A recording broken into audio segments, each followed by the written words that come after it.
Welcome to the Commune podcast. My name is Jeff Krasno. Today we're releasing a conversation that I had over on Substack with my good friend Kelly Gores. Kelly is a filmmaker, author, and host of the Heal podcast. You may also know her as the creative force behind the documentary of the same name, Heal, and its eponymously named companion book, which explore the mind-body connection and how awareness, emotion, and presence can be powerful catalysts for healing. Now, Kelly shares a deeply personal story about spending several days in complete darkness, an experience that stripped away all distractions and reconnected her to something simple but profound, the ability to deeply feel. And out of that stillness came a quiet awakening and unguarded gratitude for life, for her daughter, and for the ordinary beauty of just being here at all. We thought it would be fitting to share this conversation in the week leading up to Thanksgiving because it touches so directly on gratitude, a theme that runs through so many of our recent conversations,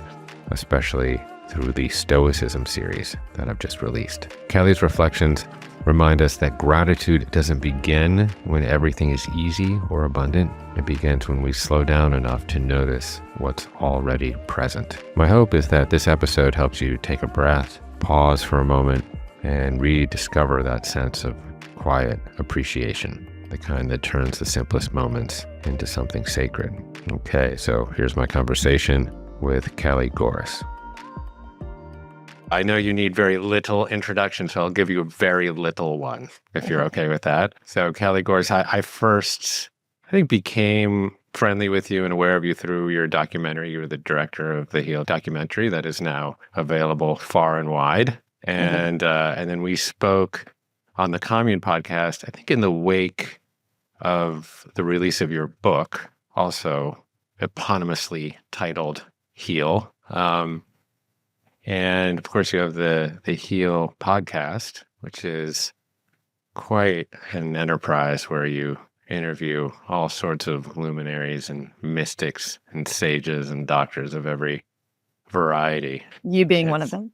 I am of the last 1% of the luminaries, let's just say. But we were kind of exchanging messages, and recently I saw you emerge from this darkness retreat.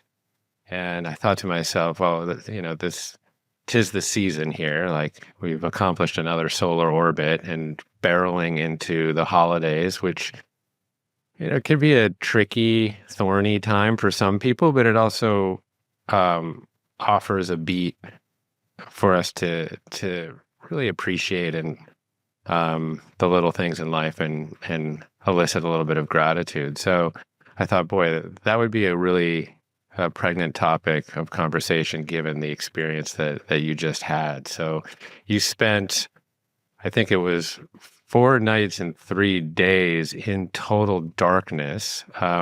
Maybe you can describe that experience and what the heck motivated you to do that in the first place. But I'm so curious. I have so many questions to ask you about it. Darkness retreat. Yeah. What motivated me to do that? When I set the intention or I get the download for my next creative venture, the universe kind of presents different opportunities for me to experience things so that I can weave the next story that I'm weaving in the most profound and relatable way. So at the time that this opportunity presented itself, we were kind of actively starting to shape and develop this show that I'm going to do. It could be it's either a documentary or a docuseries or both. And so I wanted to experience these things. And it's really about stripping away everything that distracts us from the truth of what we're feeling. I've just been through an extremely challenging year, as probably, everybody listening to the show right now and tuning in. And what I discovered is that we are never taught how to feel emotions. In fact, society and cultures will condition us away from feeling what we are actually feeling as a child in order to fit in, not disrupt the stress of the house, not, be accepted, belong. So all of that to say, I thought the darkness retreat was really interesting because it does directly affects your nervous system because it strips away all of the comforts and crutches that we have and you really just connect and sit with yourself. They prepare you in such a amazing way because they say a lot of people come in here thinking, I've done the work, I'm going to be fine, I've got all these tools. And then their nervous system responds in a completely different way. So I was prepared to say, okay, if I'm like clenched on my bed, maybe even feeling a little fine, but I'm scared to go to the toilet, or I just kind of want to like curl in a ball. That's my body being in freeze. Some people get really agitated or have a panic attack within the first minute of being in the dark. That's your body going into, flight or fight. The whole point of it is not to muscle through and be like, I did 3 days in the darkness and come out the other side. The whole point is to really allow your system to reset and then gain that awareness. It's almost like I looked at the darkness, the pitch blackness. You literally can't see your hand in front of your face. It's a mirror, but it's not reflecting back what you see. It's reflecting back what you feel. I got a lot of rest.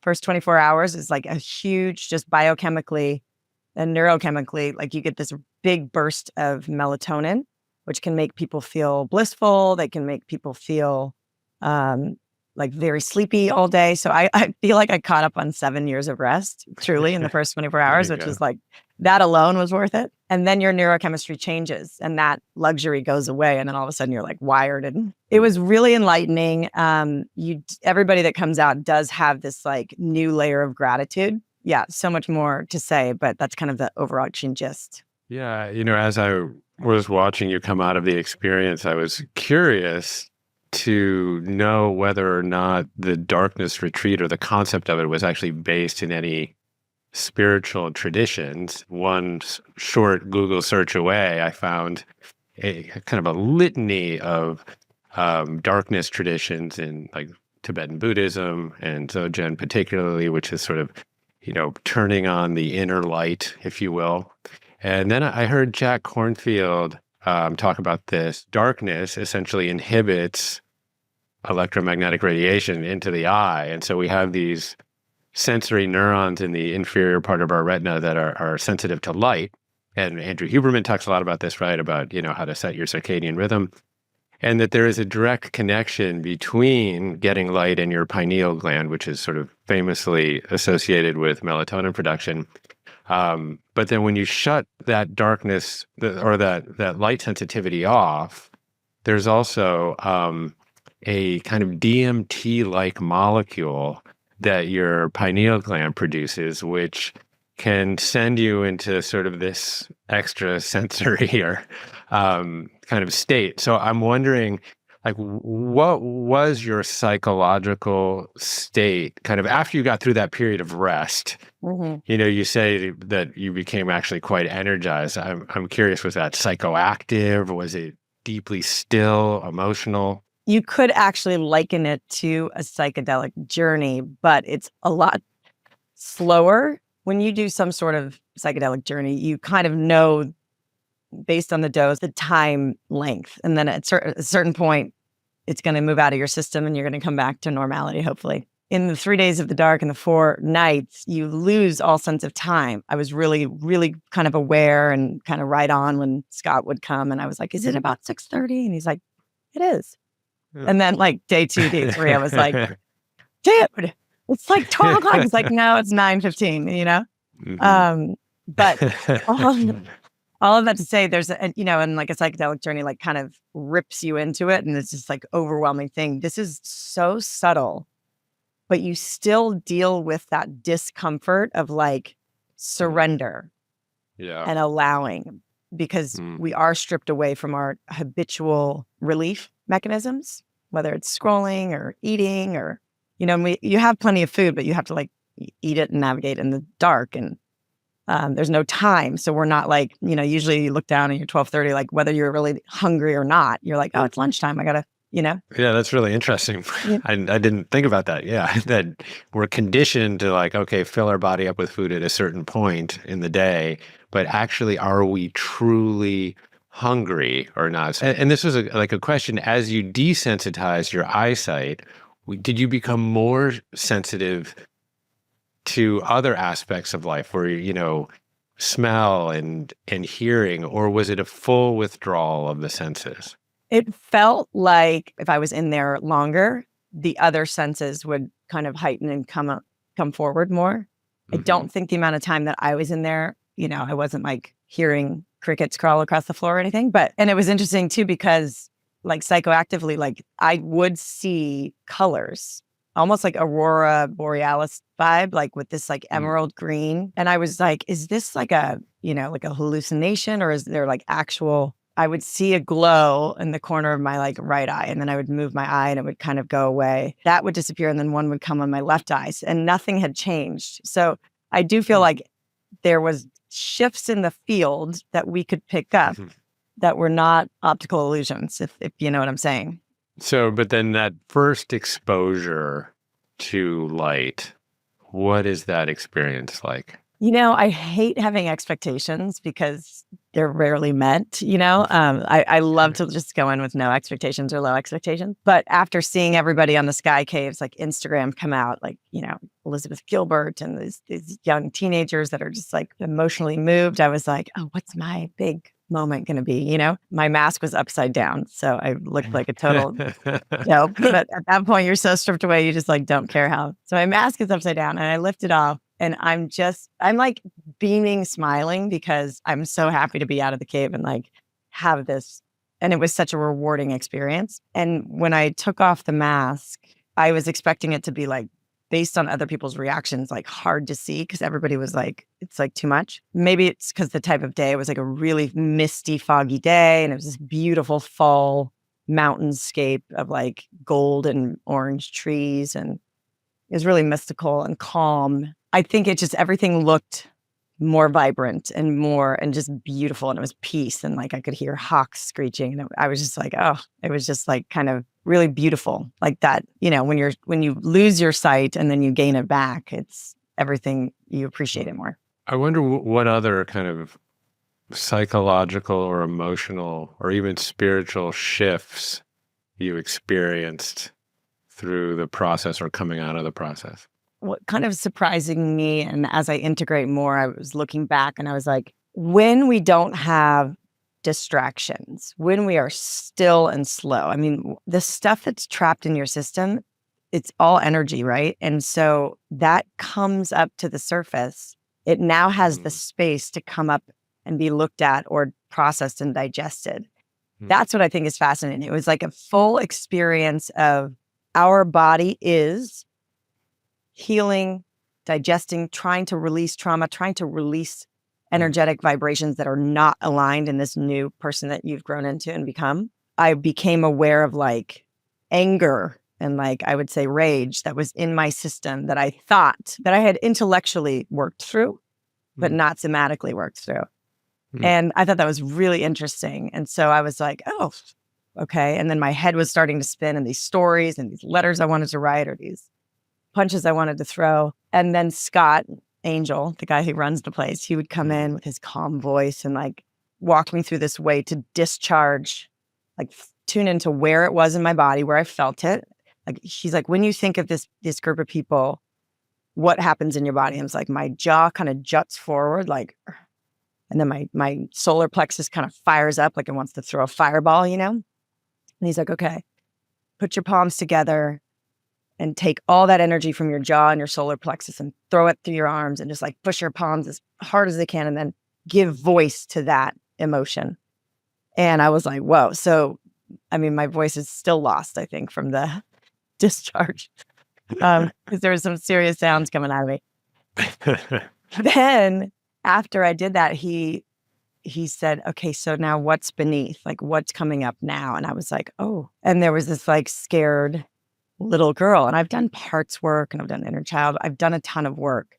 But there was something about the minute I tuned into that scared little girl that was underneath, he said, what would you feel if it was okay to feel that being that scared little girl? And I was like, and then I just, wept and got all tendery and soft and gooey. And I was like, oh, yeah. Again, it was just a new way of experiencing it, similar to parts work and inner child healing work, kind of cracked me open. And I just became in that moment very aware of how armored I had been since I was the age of that little girl. I've just been layering and layering and layering and layering with life. I don't want to hold that stuff anymore. So if I'm okay with feeling scared in moments and being okay with that part of me and going, adult Kelly, very resourced, very intelligent, has amazing allies in life, I can be with that part of me and welcome it. I don't need to wear that armor all the time. Sounds like almost a vulnerability exercise.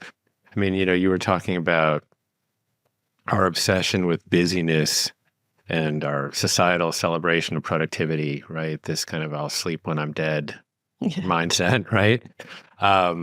And to me, that mindset helps us layer. It's like there's this concept of the koshas, right? We just continue to layer. If you think about it in terms of the Russian dolls, right? We just, start to build these additional layers of Russian dolls.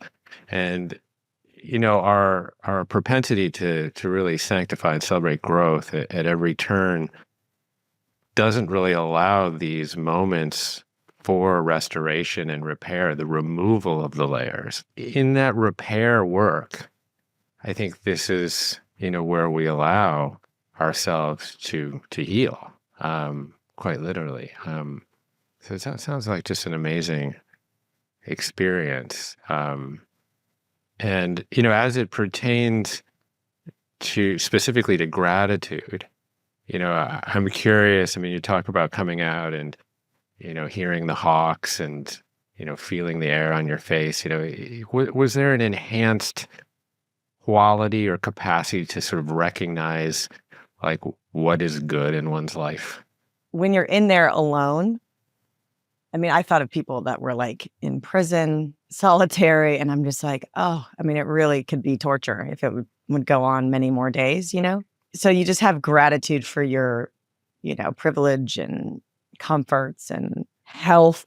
I'm so grateful for my like we take for granted so much. I mean, I truly was overwhelmed with gratitude for the facilitation that allowed me to unnest the dolls and get to those most tender parts of me that I haven't been able to access. I haven't been able to like embrace and lead from and be okay with, because I thought I had to survive and I thought I had to do it on my own or whatever thought I had to do or fight, the enemy. The fact that Scott helped me and Adrian, who prepared me and stuff, and then the experience, grateful for the dark, the fact that I accessed those parts of me and felt the unburdening of the armor, like it opened so much tenderness. Like I was so grateful. And literally all I wanted to do is come back and be with my daughter like right away, because I'm like, oh, this is what I want her to. She of course feels the love, but it's been like penetrating through layers of armor, and I'm just like, all I want is for me to be so okay with all parts of me that I model for her that she's okay with all parts of her, And I was just like, fuck, if I can be in this awareness and embody this, like this experience has changed my life and my daughter's life and our whole lineage, Wow. That's beautiful. Kelly, thanks for sharing that. Yeah, as I was contemplating, gratitude, and really kind of looking in the mirror at my own capacity for it, psychologically, just kind of over the last couple of days, I recognize that gratitude is both an emotion, like I can feel thankful for something, and I'm pretty good at that. There's things in my life I can look around at and say, oh my God, I can truly appreciate these circumstances or these people or my health or just simply the experience of being alive. But then there's also another psychological component for it that's more related to disposition, I think, which is that I tend to notice what is good.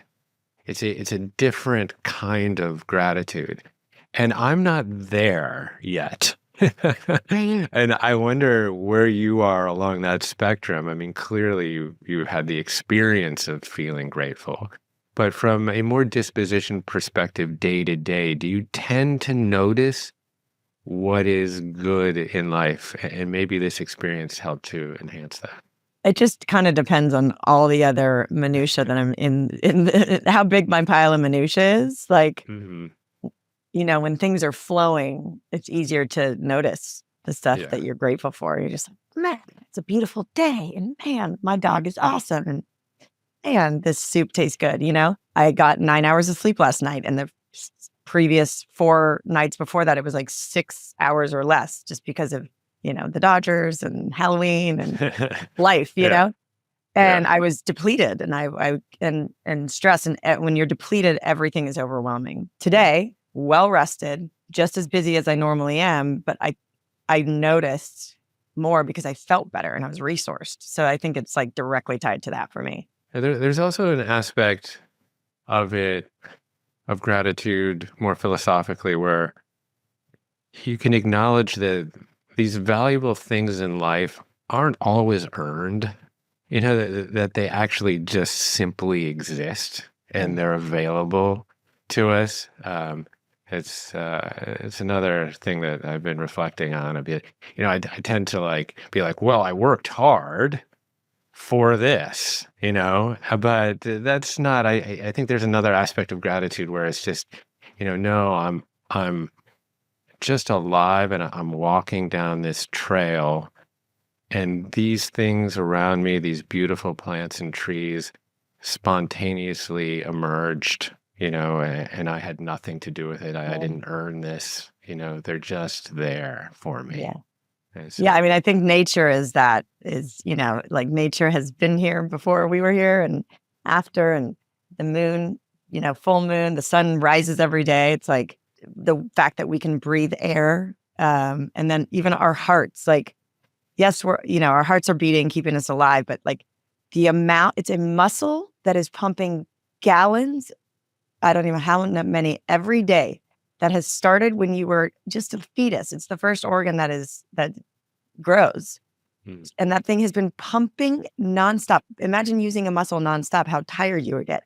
It's that spiritual thing. It's not your heart is not getting tired. It is just constant, and we don't have to think about it. But when we do, I'm just like blown away and so grateful, I have a couple different other gratitude practices, and maybe we could ping pong a couple, because I'm sure that you have some other ones too. And one that I have, that I tend to classify under kind of stoic practices, is this idea of present moment nostalgia.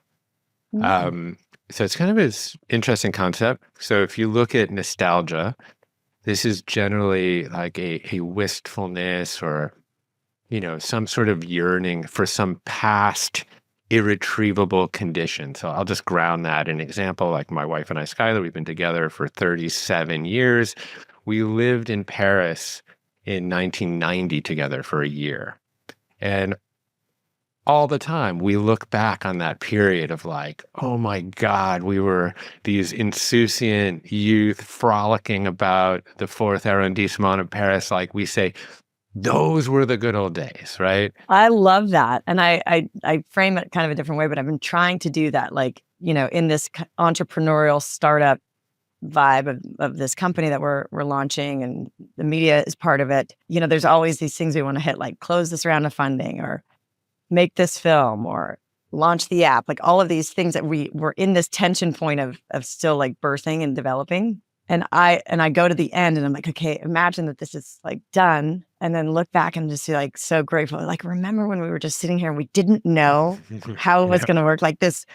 This is what life is. That's why, it's so cliche, but it's like, it's about the journey, not the destination. Like we want to be across the finish line. We want the revenue to be coming in. We want to be promoting, and changing lives and doing all the things we want to do. If we just got our dreams without any challenging work or overcoming of obstacles, like we'd be bored and fat and it wouldn't do the same. So like, I'm really trying to be grateful for every in-between moment of tension and stress and the unknown. And that's kind of what I'm playing with. And it's similar to what you're saying. It's like, God, we don't even, like, we're still here. We're in the creative process. We have no idea how this is going to turn out, Yeah, I can really resonate with that as someone who's built a number of businesses. That struggle in the early phase, and where, that seems hard, but you're so lit up. And I have nostalgia for those days, when the intention was so pure, Yeah. right? And you're just absolutely creatively immersed and you're losing sense of linear time, all those things. So I'll piggyback on that one because, like you said, how you're going to raise the funding for the documentary, for the time that you walk on stage and you get the award, right? So there's always, a seemingly a chasm between where you are and your success and happiness, right? It's out there. And then you say to yourself, oh God, if only and only if I can raise the funding so we can make the film, so I can get the trophy and the award, so I can give that speech. Well, then I'll be happy, right? Then I'll be happy after all those things.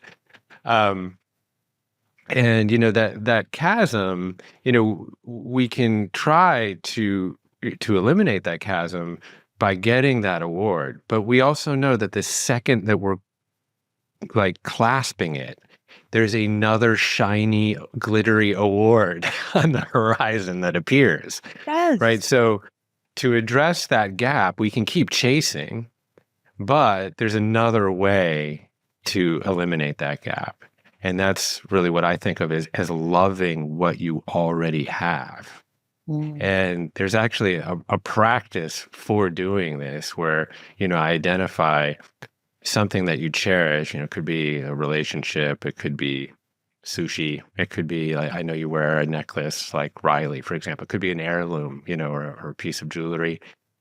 And this sounds like kind of morbid for a moment because Stoicism is full of these negative visualizations. But, you really hold that item or that relationship and you examine it deeply and really unpack the joy that it brings you. And then for a moment, you imagine losing that thing and sitting in the sadness and the sorrow of not having that thing. And then you come back to the miraculous reality that that thing is actually in your life.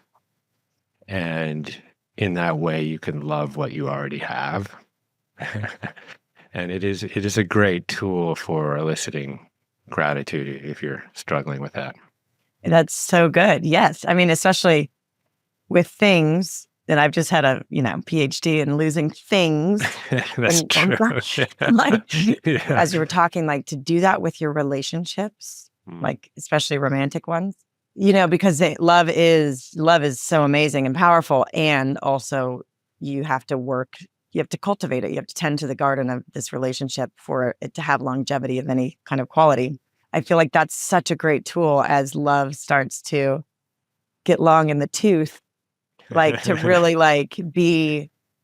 go through that experience of like, what if this person was, morbid, like died suddenly or like something happened and then come back to that appreciation. That is a really cool exercise. Yeah, it's one that I foist on myself because I will say, I'll raise my hand. I have other redeeming qualities, but gratitude is not like instinctual for me. Actually, I have to really work on it. Yeah. There's another practice that can be considered a Stoic practice. Actually, I did it this morning just in advance of this conversation. And I call it doing something for the last time. So I often do it with like really anodyne, quotidian things. Like I made a cup of coffee this morning. Here it is. And I basically put myself in the mindset of this is the last cup of coffee I will ever make and drink. Right. So with that mindset, like how good is the grind going to be? It's going to be perfect, right? How good is the tamp going to be, right, Kelly? I was like, oh yeah, I'm going to make it just right. Like I emptied the water, I filled it back up with, good filtered water. I took my time, and then I got just like a great shot of espresso, just a perfect with the crema on top, just right. And of course, I savored every last drop of it. If I could do that with something as prosaic as a cup of coffee, right? And truly deeply appreciate it as if I were doing it for the last time, can I not apply that same quality of attention to the next time that I talk to my mom on the telephone? It's so true. And it's such a good practice because it is unrealistic probably for us to have that level of mindfulness and appreciation in every moment. However, if you have the practice, and we're, leading up to Thanksgiving, this is a good time for all of us to start implementing it. The more you practice it, the more it becomes second nature, and you really shift the way you relate to life. And then you'll have that, like, I remember my ex-husband would drive his son to school, and it was like, my ex was a terrible driver. He knows that. I'm not saying anything new. But every time he would leave the driveway, I'd be like, oh, dear Lord, please, keep him. And then I'd hear like honking. I'm like, start. Somehow he's made it through. Did he start a car company? Yeah, I know. He's from Detroit, for God's sake. He's not. He's from Flint, but Michigan. Yeah. So I remember how emotional he was the last time he drove his son to high school. Yeah. And he had been driving him to, Crossroads, 30 minutes. It's a big commute twice a day, Sure. And so to even have, like, I think with kids too, it doesn't need to be more, but it's just like the progression of time. Like, Riley's only going to be this perfect, tender little 6.5-year-old age. So just like to really like, oh, this is the last time I'm going to walk her to kindergarten, but do that every day. Like, just those practices, I think, shift you. And I truly believe that gratitude is like one of the most co-creative forces on the planet. The way that I became very aware and like gratitude forward, because I experienced the power of it, was through gratitude journaling. And, some people don't love this film, but it changed my life at the time, The Secret. And I learned about gratitude journaling in that film. And I think it was Bob Proctor who said, write down things that you want to happen or have and be grateful for them as if you already have them. So I just started practicing, and it feels really cheesy, and you feel like someone's going to read your journal and like, you don't have a yacht, like, whatever. Like, you feel like you do not have this 5 Spanish lover, whatever it is. But you just like, you start to write these things that you want as if you already have them, and you feel the feelings, and you just do it every day. And truly, within 3 months, I manifested this job that I didn't know existed. I worked 4 days a week, like 4 hours a day, and I made 3 times what I was making at this restaurant I was waiting tables at. And I was like, wow, this stuff really works. So I've been doing that. Now my 2.0 advanced version is I write in my journal things I'm actually grateful for. Like, so I mix it up. So like, in reality, I'm so grateful for my health. I'm so grateful for my daughter's health. I'm so grateful for it's a laundry list of things. And then I mix in what I want as if I already have it. And it just becomes playful. And like, when do we get to be playful and feel gratitude? It's like, it's part of our growth. We need to go through these challenging times. But for the most part, I see manifestations that I'm just like, I kind of like chuckle now going, of course that happened because I've been writing about, I was ready for you to say, and then that 6'5" guy appeared in my life. He hasn't yet. You might be around the corner. Keep writing about that one. Yeah. I think it's easy to go into kind of law of attraction land there, and there is gratitude can become a mindset that there is a conscious awareness of benefit, right? That you start to, that becomes a pattern that really transforms your attention from what is missing to actually what is present and abundant. And in that frame of mind, I think it is, manifesting just becomes way more natural. You begin to remove all of the obstacles for it. So do you wake up and journal and say, okay, here are the 3 things that I'm thankful for today? Or is this a nighttime practice? I'm curious how you approach it. I'm generally a morning person. I wake up and I'm creative, and that's like my time. So, and then writing, I've kept journals since I was, they all burned. So if I ever write a memoir, it's going to be real patchy because I can't remember all this stuff. But just writing to me is a, therapeutic release modality. And in the morning at night, I'm like ready to go to bed. I just crashed. But I just had this guy, Oliver Nino, on the podcast, and he wrote this whole book about manifestation and how the most potent time to set intentions right before bed, because then you're like kind of in that frequency and in that momentum for the next 6 to 8 hours that you're sleeping. So that's kind of Yeah. his hack, but I haven't implemented that yet. I think mealtime acknowledgement is a easy one, I think, because there it is right in front of you, the fruits of many people's labor, and of course the fruits of nature's work, right there in front of you for you to consume. And I think that's the easiest one for me and it's a gratitude practice that can be shared, right? So with my children or, with my wife from time to time when we actually have dinner together.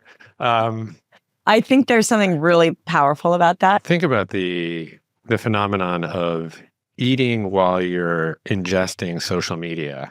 There you have like all this cortisol pumping through you. So you're essentially like in a fight or flight state because, there's a politician again who's pissing you off or, there's something, whatever it is. And of course, when you're in that state, you're not in rest and digest, literally. So your energy and your blood is out here in your extremities and you're ready to run and fight the saber tooth or whatever.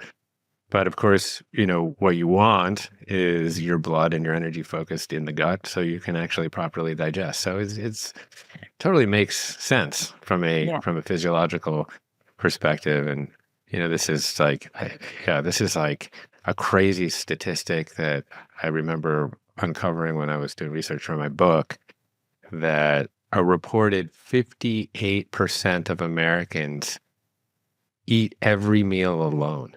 I couldn't believe that statistic. I thought it was fake. I had to check it about 5 times.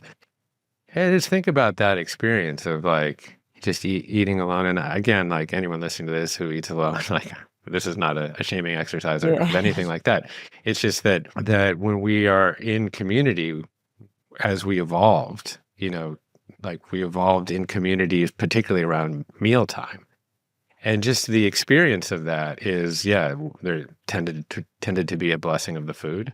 But then there was also a conversation that happened, that slowed us down and got us to eat more slowly, actually, and digest our food better, et cetera. So this has been one of my little hacks, I suppose, is that, when you eat, if you can, try to eat in community or with somebody else. Phones not allowed at the table. I'm guilty of that. Yeah. These are things, we know they are essential. Like isolation and loneliness is the biggest precursor to disease and death. Not digesting our food properly is the top of a whole cascade of issues in our body. And so many people are sick right now. And yes, it's the types of food, the ultra processed food we're consuming. It's the stress, the rituals, bringing this kind of presence and ritual and slowing down and being mindful enough to even be grateful for our food and not scrolling and be present with the person sitting across from us and conversing. Those things really have a massive impact on your health. And so we're going to these drastic measures to heal, but it's these little injuries that we do over time that lead up to this disease. And if we can just practice these little things every day, like we were talking about, in gratitude and presence, in community, we're going to be doing pretty good. Yeah, I've also heard you talk about awe as the sister virtue to gratitude. And I think you poked at it a little bit earlier. I mean, your emergence from the dark into nature. I mean, that's where I think we find the most obvious forms of awe, right? Louis Schwartzberg, if you're familiar with him, he talks a lot about wonder and awe and its relationship to gratitude and how you can really experience that very easily and profoundly in the natural world. It is, awe gets, the short end of the stick. I think awe, when you're in awe, like as a kid watching fireworks and you expand. You literally what? Your being lights up, and I'm very spiritual, and I believe in this co-creation kind of experience as humans. We're these spiritual beings having this human experience, and we're in these miraculous bodies with all this full spectrum of emotion and sensation and things that consciousness or God doesn't have the body to experience in those ways. So, my current philosophy or thesis is like, we're all little fractals of consciousness so that consciousness may know itself from every angle or whatever. And so that being said, like, awe is the highest form of like alignment and gratitude, meaning to appreciate and be in wonder of like the beauty and this like earth. I mean, planet Earth from space. It's just like you can't help but be in awe. Yeah, it's mystical in the sense that, you go from the feeling of being an isolated, separate self to the feeling of being interconnected to something bigger than yourself. I mean, I think that's why psychedelics are so kind of on the rise right now, because they offer that opportunity to feel as a part of something bigger. We just careened out of loneliness in our conversation about loneliness. We tend to feel separate, that we identify with this kind of locus of attention, kind of crouching somewhere here like a little tiger kind of behind the eyes, because we're so used to experiencing reality through sight and through vision. And we label everything kind of in the foreground of our attention, like here's a camera and a screen in front of me. And then, that starts to be like, well, there's a separate person, and that person has a different political affiliation, and that one has a different sexual orientation, whatever. And in that labeling of the entire world around us, we're labeling ourselves as different and separate from all of those things. And actually, I'm curious to bring it back to your experience in darkness. Yeah. Because that labeling goes away, would you categorize that immersion in darkness as mystical, in the sense that, you stop labeling the external world and you feel like you're part of something bigger? I think I needed 2 more days in the cave now that you're saying that, because I was all this stuff came up to be digested, and I was still in story in your brain, thinking about your history. There's all these cast of characters that were separate and were, injuring or expanding each other, and there are these loving experiences, and then there's these kind of warring experiences. So I didn't get there like I have in a psychedelic journey, where you just feel so in awe and connected, and like there's so much more, and your heart is open, and you're just, you just get it, and you're like, it all makes sense. And then you're back in this illusion of separation, and you forget like 70% of it. Then you have to remind yourself day to day. I mean, I think this is where meditation practices can be really useful, right? Because you're not going to trip balls every day. Yeah, no, you can't. Unless you're just 18 and on tour with the dead. This is where kind of the day-to-day practice comes in. There you have these peak experiences from time to time, but then, you keep it up. Meditation, I think, internally, and then in nature, you feel that vibration, you feel that connection, and you feel that experience of awe, where you're like, oh yeah, I am part of this greater design that continues to evolve and grow and regenerate on its own, One of the signatures of awe is this massive widening aperture of attention. It's like you're just seeing the whole picture and the periphery, versus like just like a super tight closed attention. And so often, I mean, God, I was just in Australia, well, not so much in Australia, I would say, but I was just in New York as well. If you're like on the subway or something, everyone's just like staring right into this tiny little box. And I do that too. I mean, totally guilty as charged. But if you think about that experience, it's the opposite of awe. Generally, it's like this tiny little aperture of attention.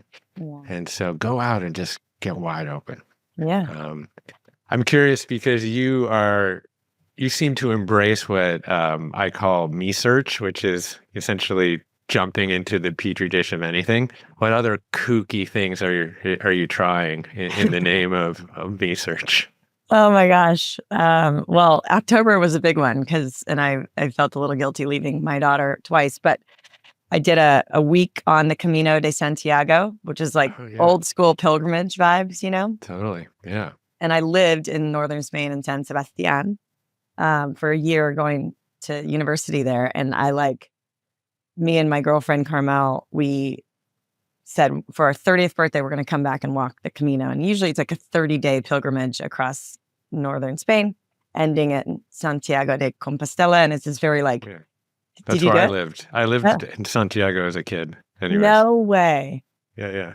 So, and then I went with Dick Schwartz, who's the founder of IFS and this group of people. So we got to do IFS every morning, and then we would walk the Camino every afternoon, and then a bus would take like our suitcases to the next little hotel or town.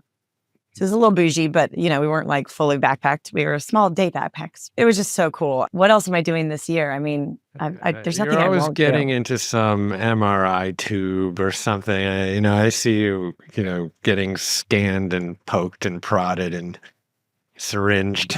Yeah, all those I know. Things. So, yeah. I want to squeeze the most out of this human life, and I'm curious.